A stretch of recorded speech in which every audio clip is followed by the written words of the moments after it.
Hi, everybody. Welcome back to Storytime with Miss K and Library.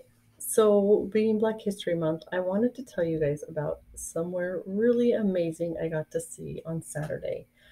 I am wearing a t shirt from the National Underground Railroad Freedom Center in Cincinnati, Ohio. It was amazing. And I'm going to put some pictures together on my website so you can see what it was like there. But it was so inspirational. So many amazing people who fought in their whole lives for freedom and for those who helped them.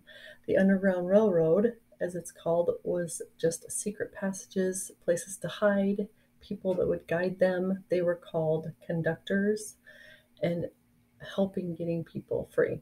It was pretty cool.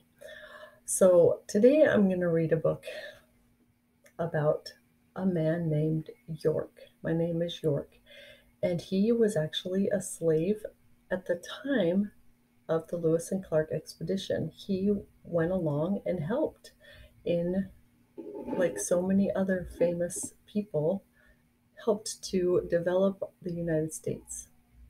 So cool. So this is a really neat story. I actually had fun researching the Lewis and Clark expedition after I read this. I know I've studied it in school, but it's always better when you research it yourself and you discover for yourself things. Um, a really cool thing that they have in the beginning of this book that you can pause and read is this tools for teachers. And even if you're not a teacher, look at this cool stuff that teaches you how to make a compass. And it also talks about making a travel journal. And it gives some challenges to go through and map out their expedition for yourself. And how cool would that to be to make a travel journal for when we make our travels? And here's some cool questions to look for in the story. So if you want to pause and read those questions, and you could use them in your travel journal. This is a 4.4 accelerated reading level story. This is the story of one man's dream for a nation and another man's dream for himself. In 1803, President Thomas Jefferson wanted to expand this country's boundaries. First, he asked Congress to buy a great portion of land west of the Mississippi River, then owned by France. This was carried out in an act called the Louisiana Purchase, which doubled the area of the United States. Then he wanted that land explored in order to find a water passageway to the Pacific Ocean. This passage would help to establish a trade route from one ocean to the other for the young nation. Jefferson decided to send Captain Meriwether Lewis and William Clark on this exciting journey of discovery. Lewis had experience in the military and frontier life and had been Jefferson's private secretary. He chose Clark, another military man, to act as co-leader of the group. Their expedition became one of the most important that the nation had ever undertaken. It filled out the map of the United States from coast to coast, and later Jefferson said it substituted knowledge for dreams. When Europeans began their explorations of the Western Hemisphere, they needed laborers to do physical work to cultivating the land, they claimed. Europeans began the practice of bringing African slaves to North and South America early in the 17th century. York, a black slave belonged to Captain Clark, accompanied his owner on this trip and brought his dream with him. Like all slaves everywhere, York dreamed of being free.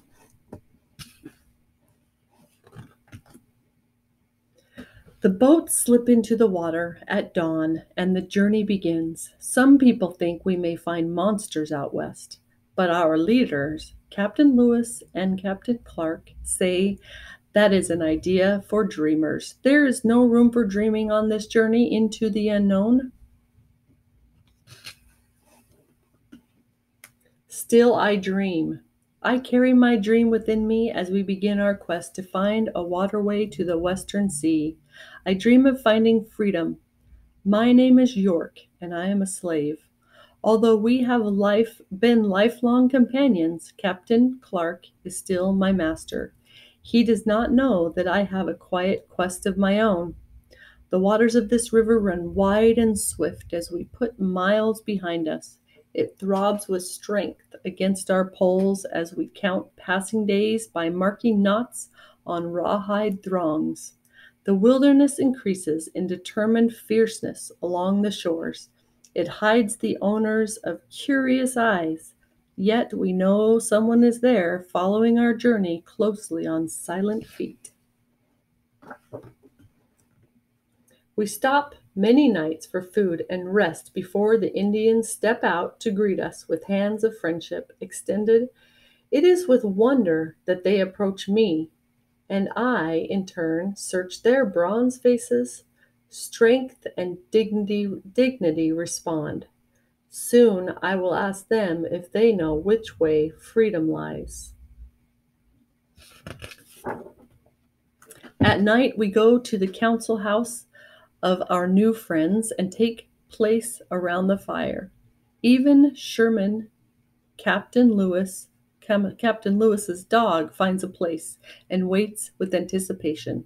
Their chief offers up a pipe of peace and points it towards the four corners of the earth and the heavens. Music begins from their tambourines, made of hoops and skins, deer and goat hooves fastened to long poles. Count the rhythm for Indian feet. One night later we return and make music of our own with a fiddle and a horn. They marvel that so large a man as I can dance with such ease and skill.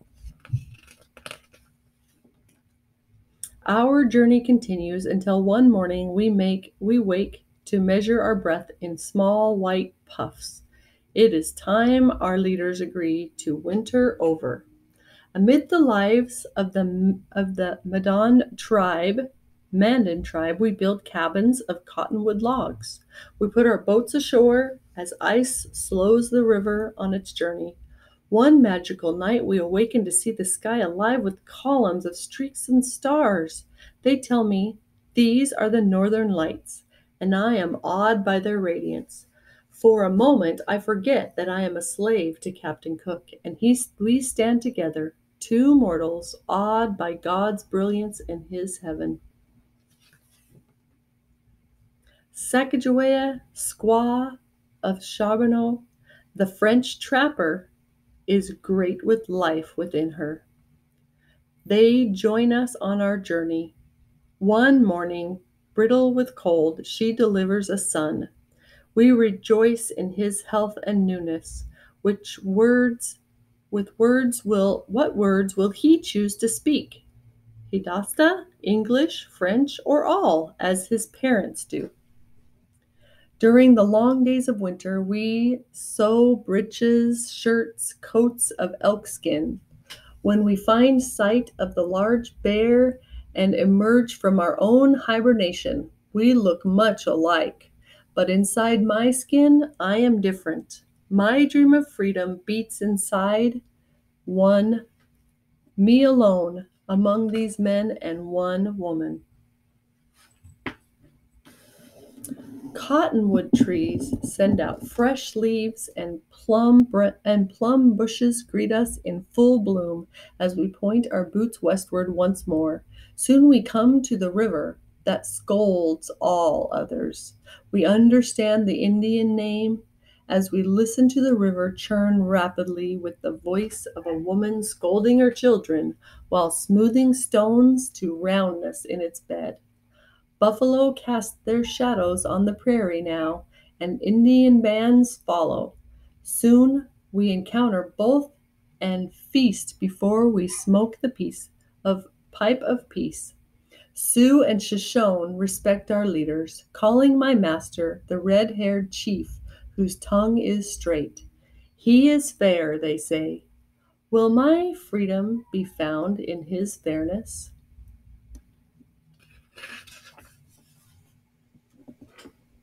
High plains and deep forests challenge us, and our bodies strain against the work we endure to pass through them. Mountains grow higher, gorges deeper, as we search for the westward waterway. We pause to admire the great fall of water that tumbles into white foam below.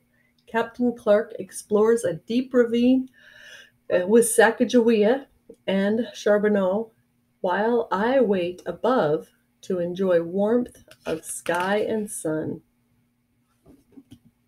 Suddenly the sky darkens. Angry clouds release a torrent. I find shelter beneath a chalky overhang, and then I remember Captain Clark and the others have not returned. I run to the cliff's edge and see their desperate struggle with water. Rise in the ravine. Sacagawea hands me her small son to me. Then I reach out to her and Charbonneau. But where is Captain Clark? Now he struggles upward too, before I reach out to pull him to safety. When he can speak, he tells me that his compass is lost. Later we find it, and I wonder, will that compass one day point my way to freedom? We cross the Bitterroot Mountains where snow still drifts. Food grows scarce, but we share what we have with the Nez Perce, and they with us. Sacagawea digs for wild artichokes, but there are few. We miss the abundance of plump choke cherries and greens that grow near the Great Falls. Men, women, and children gather near me to touch my color, and I in turn touch theirs. We marvel at our sameness. They begin to call me Great Medicine.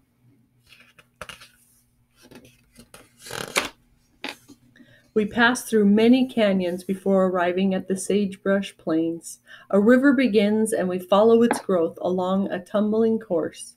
Through high country, it winds as rocks project into the current.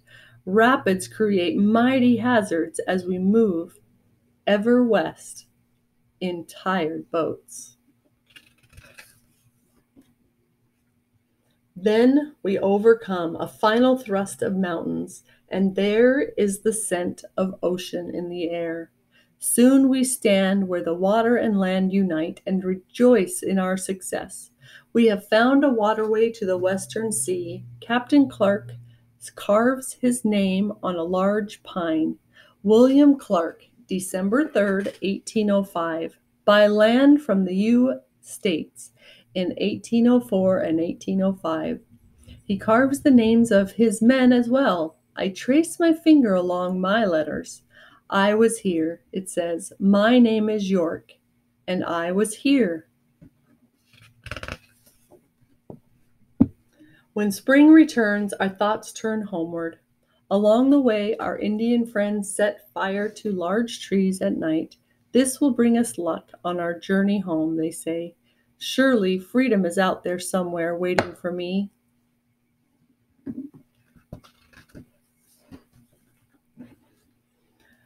Here's the afterward story. It says, Captain Clark never granted York his freedom. However, when the expedition ended, he gave York permission to go to Louisville, Kentucky, where he married. Clark also gave York a wagon and some horses so that he could enter a hauling business by which he earned his living. Although York asked again and again for his freedom, Captain Cook never granted it legally.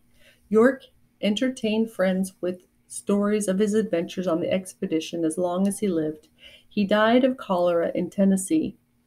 It was not until January 1st, 1863, almost 60 years after the expedition, that the Emancipation Proclamation freed all slaves, including York's descendants. President Thomas Jefferson's vision of a nation's future was remarkable when he sent Meriwether Lewis and William Clark on their mountainous journey across thousands of unknown miles to find a water passage to the Pacific. One of the most important voyages of discovery that the nation has ever undertaken. The Lewis and Clark expedition truly did substitute knowledge for dreams.